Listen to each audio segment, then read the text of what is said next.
days are cooler, nights are warmer, and I put the blame on you. Time moves slow, but my heart beats faster. When these eyes are looking right at you, right at you. You give me something to believe in, just what I needed. You're the closest. Has the U.S. beat inflation, Mr. President? Yes. I told you we're going to have a soft landing. We're going to have a soft landing. My policies are working. Start writing that way, okay? Yeah, bitches. That's basically what he's saying. I agree. But yesterday he was really fiery. Okay, so the plan was released yesterday. Harris Walz economic plan features new tax cuts, housing incentives, and price caps. Okay, so Vice President Harris unveiled a new package of economic proposals that she would prioritize in her first 100 days in office. So these are things we can hold her to account for, right? In addition to everything else, groceries.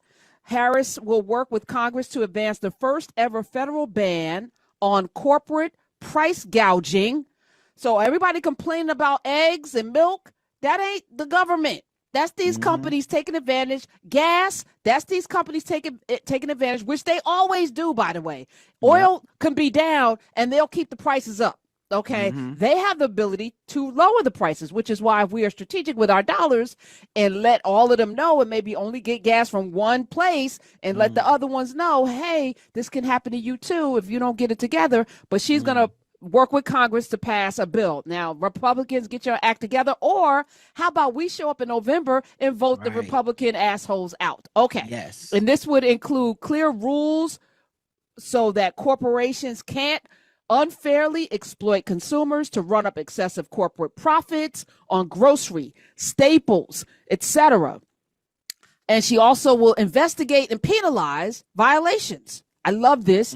The Harris administration would also take an aggressive regulatory approach to propose mergers and consolidations among the biggest food producers, because they be doing that too. Mergers and acquisitions, and then squeezing out the little guys. And like my fresh Samantha, I still don't know what happened to her. She got jacked up. She got merged and then sat down. And regulation really went out of the window under the Trump administration. They gutted so many of our regulatory agencies. And so you look up now and it just feels like, man, every week there's a food recall. What's going on? The lettuce, the this, the that. And it's like, because the FDA can't check everything. They don't have the resources to check everything like they used to. So yeah, I love that. This is what government is for. Leaning into regulation. That's why I vote for y'all, because I'm not ready to leave America to the devices of just corporate America and just hope that they have our best interests in mind. And especially that stuff about the price gouging. CEOs making bank. We're not even seeing employees' wages going up. So you can't even tell me that this is a function of like, well, we got to pay $15 minimum wage or whatever. That's not why it's going up. It's going up and people still making that $7.50 an hour. So yeah, look into this. Yes, I love what you're saying here, because this is what government's supposed to do. Okay, they also have they're going to be in the first 100 days looking at affordable housing and rent.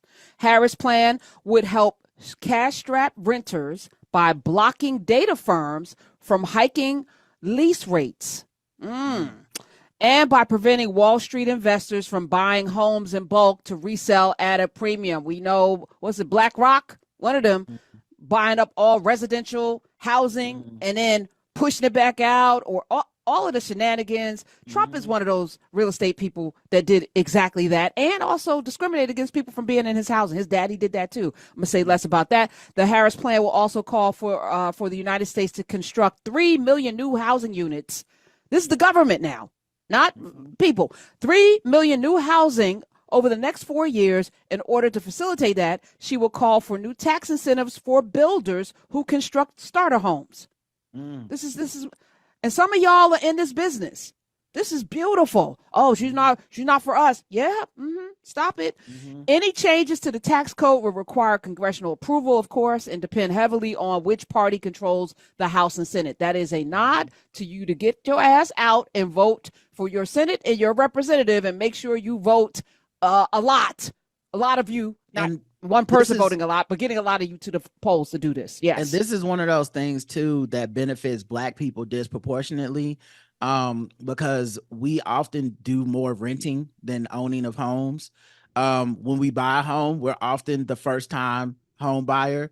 Many times we don't have the ability to rely on generational wealth and someone to come in and like pay our down payment for us and stuff like some other people within the country are able to do.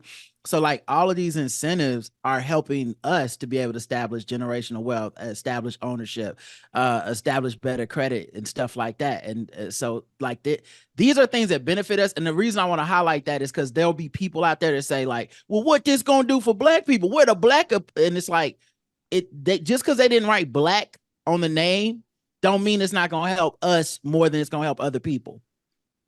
Period.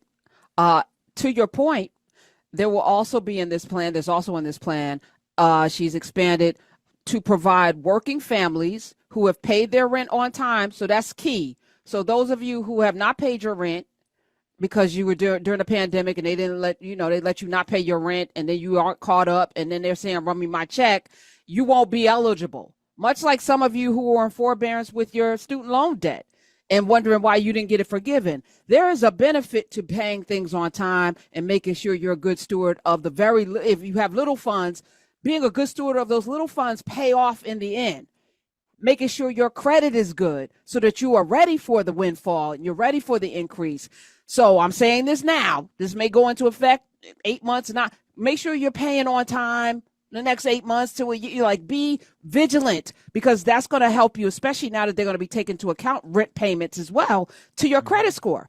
And here's the key. She's also, for people who've been paying their rent on time for 2 years and buying their first home, the government is going to be giving $25,000 in down payment assistance. That's huge. That's huge. If we're talking 3%, you could buy a nice big house with $25,000. And that's wait, hold on. Lot of us. With more more generous support for first generation homeowners. This is, come on. This is so you get even more, but that's us. You know what I mean? Like a lot of that is us, man. And they're doing something. I said this a long time ago, but they're doing something that I really love, which is, don't write it in the law as we doing this for Black people, because then we have the Heritage Foundation, which specifically seeks out plans that are like racially like centered on like, we want to help address all the wrongs that have been done to Black people. And then they sue it. And then it goes to the damn Supreme Court. And this Supreme Court immediately shuts it down because they like, nah, we not helping Black people. That's racist. So like stuff like this that is written in a way that is coded to help Black people in a disproportionate manner, that's exactly what I want to see them do, because I don't want it to get challenged in court and just like fall apart. We got to be smart. We got to be smarter. We got to be less emotional, and not, some of y'all need to put your phones down and your microphones and your cameras. I'm just saying, some of y'all cousins, maybe not y'all, because I feel like this audience they listen more than they talk. Right. But some of y'all's cousins be out there just running their mouths, sounding real stupid. We're going to get to that. I can't wait. Also, healthcare costs. The Harris administration seeks to expand Biden administration's landmark $35 cap on insulin for Medicare recipients to cover insulin for all Americans, not just the elderly. So in addition to the plan yesterday with the new pricing on a lot of this diabetes drugs and all of this, they're also going to cap insulin. They want to cap insulin for all Americans. And the plan calls for cracking down on pharmaceutical companies who block competition and have abusive practices. And abusive practices by pharmaceutical middlemen. You know, the ones with the suitcases to come in and make the little deals. And doctors, y'all, come on. Don't be in the bag for the pharmaceutical companies. Be in the bag for the people. Stop doing that. Stop doing that. They gave y'all some free pens. Yeah, come on. Or trips to Hawaii. Come on. I know they say they're not doing that anymore, but stop it. Stop it. And finally, tax cuts. They're going to restore the expanded child tax credits that were first introduced during COVID.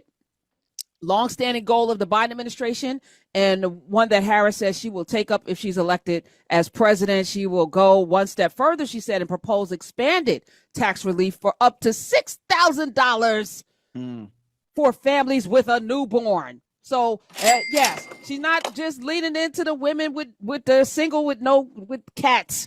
She's saying more. And finally, I feel like this is a checkmate today. U.S. officials, and this is not part of the Harris-Walz plan, but I think it is. They say that the Mideast mediators are preparing to implement a ceasefire deal. Mm-hmm. That's happening. They said Friday they're preparing a ceasefire deal for this 10-month Israel-Hamas war. And if that happens before November, checkmate, motherfucker, checkmate. And the other thing I would like to highlight here is that the other guys haven't put out a single proposal or policy for what they're going to do for the economy. Now, they've complained about it the whole way. They've been lying about it. And lied about it. Can we say they lied about it too? They've been lying about it. They've been complaining about it. But when asked, literally, when there was a press conference where Donald Trump was supposed to unveil his, his economic agenda, he spent the whole time complaining about Kamala Harris. So just understand when y'all are vetting the candidates, this is what we're supposed to be. Everybody that wanted to see this, we knew this was coming. The DNC was coming. You knew she was going to unveil policy proposals. Just understand the lack of policy proposals from the other side also is a notch against them. Facts. Well, let's even go one step further. Last week, I think Trump at one of his press conferences talked about removing taxes on tips. Mm-hmm. And Vice President and soon-to-be President Harris said this week she was going to do the same thing.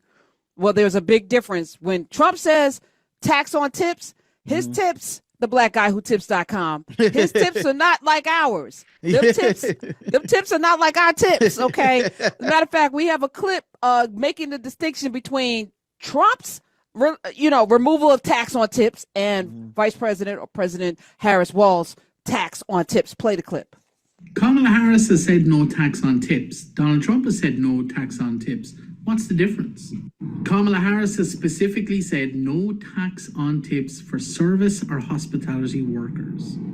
Donald Trump's policy is different. Ted Cruz is writing that policy, and it pertains to tips or bonuses.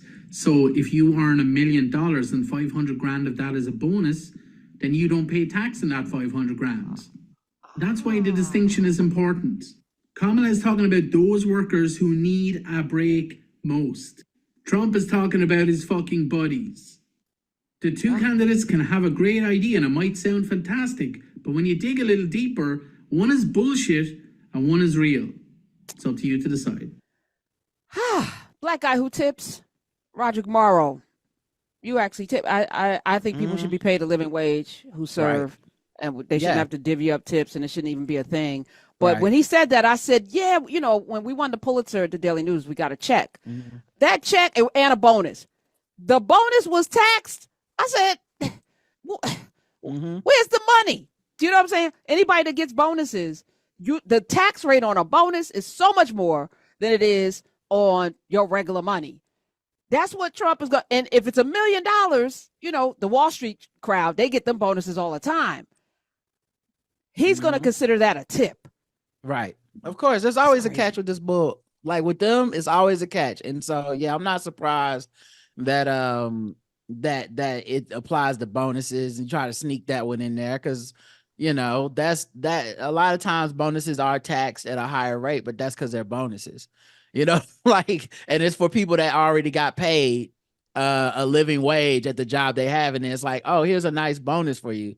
So yeah, to put a difference between that and to cap that for sure. Cause if not, they're going to abuse the hell out of that. Pay me $1 and the rest is a bonus, My days are cooler, nights are warmer, and I put the blame on you. Time moves slow, but my heart beats faster. When these eyes are looking right at you, you give me something to believe in, just what I needed. You're the closest.